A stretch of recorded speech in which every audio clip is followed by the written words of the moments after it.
Selamat siang Pak Ucu, saya Mika Novita Luciana dari kelas IT 502 akan mempresentasikan jaringan wireless dan mobile.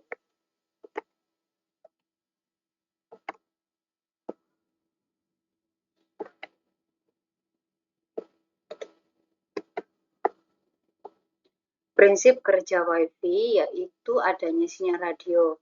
Wi-Fi menggunakan gelombang radio untuk mentransmisikan data antar perangkat. Selanjutnya ada router atau access point. Perangkat ini berfungsi sebagai pengirim sinyal Wi-Fi yang disebut router atau access point. Lalu berikutnya ada antena.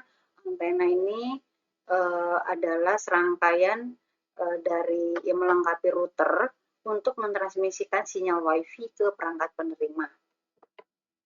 Lalu ada kartu Wi-Fi. Perangkat yang menerima sinyal Wi-Fi memiliki kartu Wi-Fi yang dapat mendeteksi dan memproses sinyal radio yang akan diterima. Lalu ada protokol komunikasi, yaitu Wi-Fi menggunakan protokol komunikasi tertentu seperti 802.11a, dan seterusnya. Contoh prinsip kerja Wi-Fi adalah, misalnya, saya memiliki router Wi-Fi di rumah, router ini terhubung ke internet melalui koneksi kabel, seperti koneksi broadband. Ketika saya menyalakan Wi-Fi pada perangkat nirkabel seperti laptop tersebut mencari sinyal Wi-Fi yang dikirim oleh router. Setelah menemukan sinyal, laptop mengirim permintaan untuk terhubung router, kemudian mengotentikasi perangkat dan memberikan akses ke internet melalui koneksi kabelnya. Data kemudian dapat dikirimkan antar perangkat nirkabel dan internet melalui sinyal radio Wi-Fi. Selanjutnya di sini ada proses komunikasi data dalam Wi-Fi. Proses komunikasi dalam jaringan Wi-Fi melibatkan serangkaian langkah yang kompleks untuk mengirim menerima informasi antar perangkat nirkabel. Berikut adalah gambar umum tentang bagaimana proses yang berlangsung. Adanya inisiasi komunikasi, yaitu jaringan Wi-Fi akan menginisiasi proses dan meminta untuk berkomunikasi dengan titik akses. Lalu ada autentikasi. Autentikasi ini dapat menggunakan protokol keamanan seperti WPA, yaitu Wi-Fi Protect Access. Lalu ada asosiasi. Setelah autentikasi berhasil, perangkat akan mengirim permintaan untuk terhubung atau asosiasi dengan titik akses. Selanjutnya ada DHCP. DHCP ini adalah Dynamic Host Configuration Protocol. DHCP ini bertanggung jawab untuk memberikan konfigurasi jaringan termasuk alamat, subnet, gateway, dan DNS. Lalu ada komunikasi data. Ini proses komunikasi data dapat dimulai jika perangkat menerima paket data melalui titik akses. Lalu ada enkripsi data. Data yang dikirimkan antara perangkat dan titik akses sering dienkripsi untuk menjaga keamanan. Lalu ada diasosiasi atau putus koneksi. Ini gunanya ketika perangkat tidak lagi memerlukan koneksi atau ketika perangkat bergerak keluar dari jangkauan Wi-Fi. Selanjutnya ada performasi jaringan wireless dan contoh-contoh setiap performasi.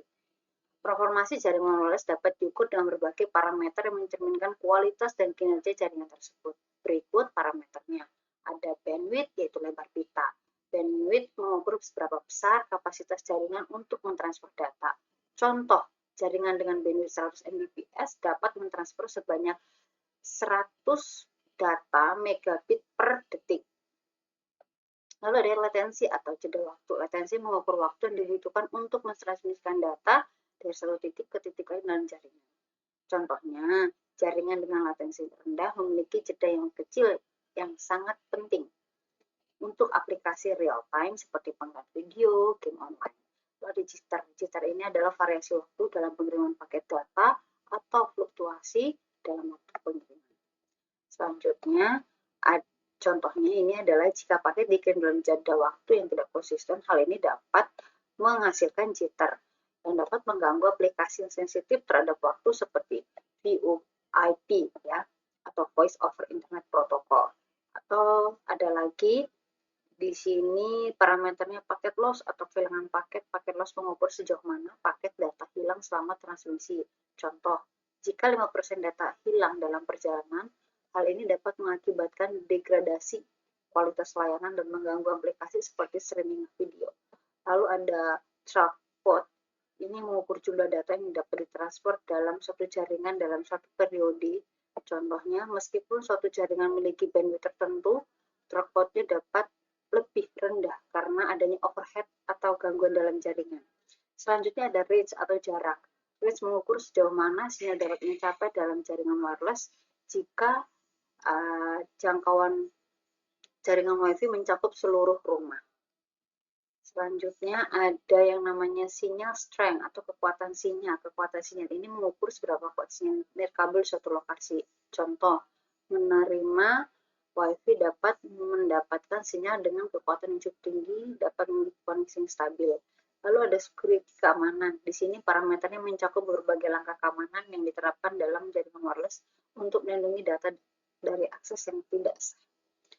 Lalu contohnya di sini adalah penggunaan inskripsi seperti WPA atau WPA tool untuk melindungi koneksi WiFi dari serangan pencurian data. Pemahaman dan pengukuran parameter ini penting untuk memastikan kinerja yang baik, keamanan dan sebuah jaringan wireless. Lalu ada yang di sini ide apa saja untuk mengembangkan WiFi sebagai basis akses internet yang murah di suatu daerah. Adanya infrastruktur WiFi publik, yaitu membangun jaringan WiFi publik yang melibatkan instalasi hotspot atau tempat-tempat yang strategis, pusat kota, taman umum, perpustakaan, dan lain-lainnya. Partnership dengan pihak swasta, melibatkan perusahaan swasta, penyedia layanan internet untuk berpartisipasi dalam proyek ini dengan memberikan dukungan finansial atau teknis. Harga terjangkau atau gratis, menetapkan biaya langganan yang terjangkau atau bahkan menyediakan akses WiFi secara gratis untuk masyarakat. Lalu ada pemanfaatan teknologi baru, mengintegrasikan teknologi terbaru seperti WiFi 6 untuk meningkatkan kecepatan dan efisiensi jaringan. Ada pelibatan komunitas, melibatkan komunitas tempat untuk pemeliharaan jaringan WiFi. Edukasi pengguna, menyertakan program edukasi, skalabilitas dan fleksibilitas membangun sistem yang dapat memperluas pertumbuhan pengguna. Baik, cukup sekian presentasi saya. Mohon maaf jika masih banyak kekurangan. Selamat siang. Terima kasih, Bapak.